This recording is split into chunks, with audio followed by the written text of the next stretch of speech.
ഇതുപോലൊരു സൈക്കോപാത്തിനെ സംരക്ഷിച്ചു നിർത്തുകയും അദ്ദേഹത്തിന് നിരവധിയായ സ്ഥാനമാനങ്ങൾ നൽകുകയും നിരവധിയായ പരാതികൾ രാഹുലിനെതിരെ ഉയർന്നു വന്ന സമയത്തും അദ്ദേഹത്തെ യുവജന വിഭാഗത്തിന്റെ സംസ്ഥാന അധ്യക്ഷനാക്കി, അദ്ദേഹത്തെ പാലക്കാട് നിയമസഭാ സീറ്റ് നൽകി. ഇത്തരത്തിൽ പാലക്കാട്ടെ ജനങ്ങളെ വഞ്ചിച്ച് കേരളത്തെ മുഴുവൻ സ്ത്രീജനങ്ങളോടും മാപ്പ് പറയേണ്ട ഒരു അവസ്ഥയിലേക്ക് കോൺഗ്രസ് എത്തിയിരിക്കുകയാണ്.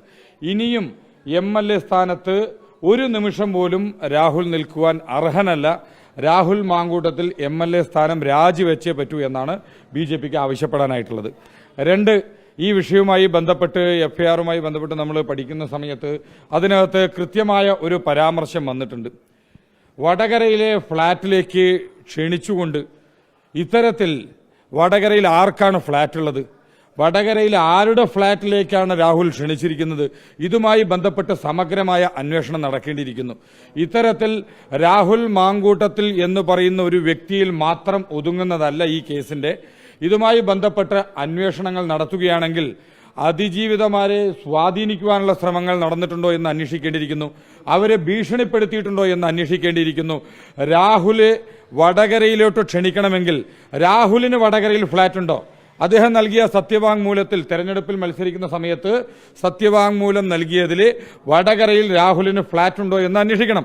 ഇല്ലെങ്കിൽ ആരുടെ ഫ്ളാറ്റിലേക്കാണ് രാഹുൽ ഇവരെ ക്ഷണിച്ചത്?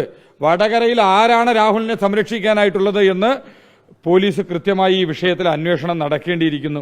രണ്ട്, ഈ വിഷയവുമായി ബന്ധപ്പെട്ട് എത്തിക്സ് കമ്മിറ്റിയിലേക്ക് ഈ വിഷയം വിടേണ്ടതുണ്ടോ എന്ന് ഇതിനെക്കുറിച്ച് പഠിക്കും എന്നുള്ളതിന്റെ നിയമവശങ്ങൾ പഠിക്കുമെന്നാണ് ആരാധ്യനായ സ്പീക്കർ കഴിഞ്ഞ ദിവസം പറഞ്ഞിട്ടുള്ളത്.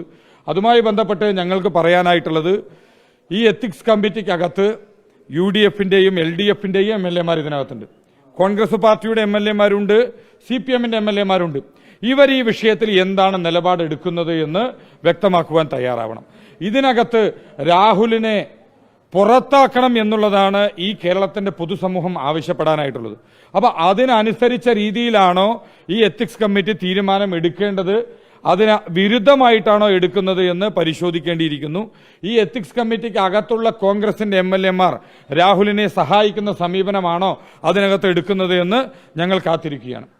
അല്ല, ഇതിനകത്ത് ഒരു അതിജീവിത പോലീസിന് മുന്നിൽ മൊഴി നൽകിയിട്ടുള്ളതാണ് ആ വിഷയം. അതുമായി ബന്ധപ്പെട്ട അന്വേഷണം നടക്കട്ടെ.